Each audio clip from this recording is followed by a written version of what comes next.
Not everyone wants white interior doors, so today I'm going to give you my 10 favorite colors to use on interior doors if you're looking for something with some darkness and some richness. These colors are all going to be by Benjamin Moore, so stay tuned, press that like button for me, and let's get right into this video. So the first color that I want to talk about is called Black Beauty, and I think it's appropriate that we started with something super dark and rich and dramatic and contrasty. Black Beauty is one of my favorite black paint colors that Benjamin Moore makes. It has a lovely richness to it. It doesn't feel too cool leaning either, which I think is nice because there tends to be a cooling effect for a lot of paint colors, black being one of them. What's nice about Black Beauty is it has this touch of warmth to it. Extremely subtle, maybe like a dash of brown to give it just a nice softness to it, but it still has a very low LRV of around 5, so it's only reflecting 5% of the light that hits it. And this makes it extremely dark in practical use, which is maybe something you want on your interior doors. Just hugely contrasty goodness. Love it. Our second color is one of the best-selling colors in the entire Benjamin Moore catalog. It's called Wrought Iron. Now this color has a lot of similarities to Black Beauty, where it does feel like a black paint color, but it's more of an off black to me. Perhaps a charcoal type of color. This one also feels a little bit cooler, but not so much that it's going to feel blue leaning by any means. It just has this lack of warmth, let's say. And its 8 LRV does make it technically a bit lighter, so it may feel almost like a chalkboard rather than a jet black color, but it's an extremely popular color, especially for interior doors or any off black paint usage on the interior side of things. Extremely easy to recommend color. Next up, we have another bestseller in Iron Mountain. And in this color, we're going up the scale a little bit in brightness, nearly an 11 LRV, so a noticeable jump from Black Beauty where we started. This color also seems to have a little bit of a taupey quality to it, a little more brown mixed in to give it an earthiness that I really enjoy. It also acts as a wonderful transitional type of color where it can work in cool and warm color schemes equally as well. Beautiful color, really balanced feeling, and just gives you an alternative that is warmer than Wrought Iron and also lighter than Black Beauty. Taking another step up in lightness, we have Kendall Charcoal, which is another one of these super popular paint colors. Not technically a bestseller by any means, but it's up there, I think. It's very popular. It's going to be a lot more towards that taupe side of things. I would say this is starting to clearly exit the off black level of darkness. This one does feel more like a really, really dark, grayed out brown type of color. The brownness is going to be less visible in certain conditions, so this is something that you'll want to test out. If you are specifically picking this color for its warmth, you may be disappointed depending on your lighting, so just be aware. I call this just a dark, mid-tone, neutral, a very deep, taupey charcoal. Next up, we have Chelsea Gray, which is an even lighter color, around a 23 LRV. So now we're kind of entering that first quarter in terms of lightness. Kind of a darker mid-tone color here. It's going to feel more like a gray. This is definitely not charcoal anymore, maybe a slate gray with some of that brown taupiness sort of mixing in. Whenever you have brown and gray mixing together, especially like a chocolatey brown, which I think this color has somewhere in the background, you can sometimes see a little bit of a purple undertone. So not so much a green undertone, which you might expect with some of these grayed out colors. This color, Chelsea Gray, can have that tendency to go in the purple direction a little bit, but it's subtle. It's still very much a neutral and an awesome color to use. Just make sure that it coexists nicely with the other colors in your palette, especially if you have a lot of neutrals sort of working together. Okay, so that kind of concludes the first half of this video, which is more so neutrals and grays. Let's bring in some color. Let's bring in some saturation. Let's bring in some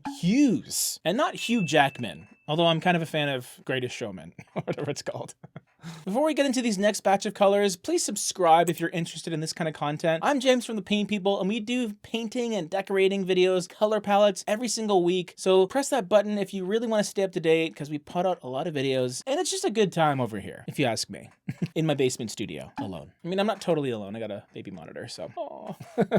Back to the video. So venturing away from blacks, grays, neutrals, charcoals, what about a color like Brown Horse? So this color really really dark. We're back at around 12 LRV, so getting a bit darker again. This is a deep, undeniable brown paint color, but it also has a little bit of a shaded quality to it. So it's kind of a mix of that charcoaly color with brown, but a lot more brown than the last colors. If you're not really keen on that gray direction, you want something a little more rich with brown coloration, this would be one of my top recommendations for like a soft dark brown if you wanted that kind of look. You may be thinking, James, that's hardly a color. Let's see something else. Okay, well, how about hunter green? Now this is going to be a bit of a wow factor color. It is technically a best-selling color by Benjamin Moore according to their website. It also has a 6 LRV. So I think the second darkest color on this list. And what's awesome about it is it's just so rich with this timeless elegance, like this deep, dark, malachite kind of green, a little bit cool leaning too, has just enough of that little blue undertone to make it feel really dynamic and just gorgeous. A color like this would be perfect for doors that you really want to accentuate.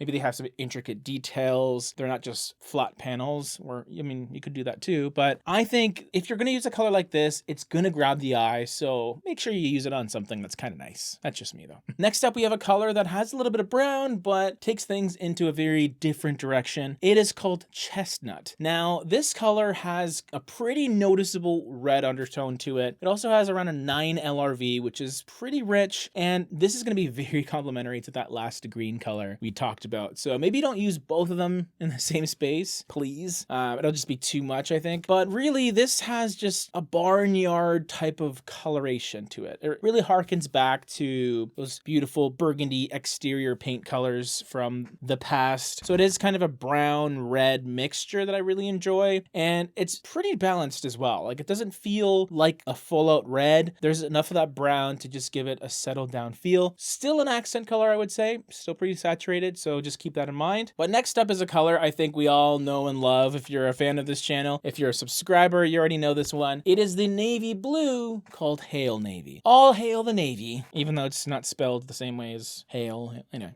What's great about Hail Navy is it just has this classic, timeless feel to it. A use anywhere shade of navy is how Benjamin Moore describes it. It does feel like it's navy blue mixed with a bit of black just to settle it down, make it feel a lot more appropriate to use amongst a neutral color palette. So even though this color is pretty colorful, it's not going to be too loud and in your face. It may even seem like kind of a variation of an off black in some cases because it is so dark. Not the darkest color, but you know, it's getting there. It's around the 8 LRV mark. So a lot of richness happening here. And I just feel like navy blue is really easy to implement. Always seems like it fits if you're using it amongst the grays, beiges, grays, tans, browns, creams. It just fits in a lot of contemporary color schemes, in my opinion. So it's one that I really like to recommend for interior doors. And then for my 10th choice, I really enjoy this color. And especially on interior doors, I think it would look amazing. So check out a review on it. A bit of an old school episode of Color Quickie, because of course discontinued that show in favor of Hue Review. How are you liking Hue Review? Let me know in the comment section below. Anyway, check it out.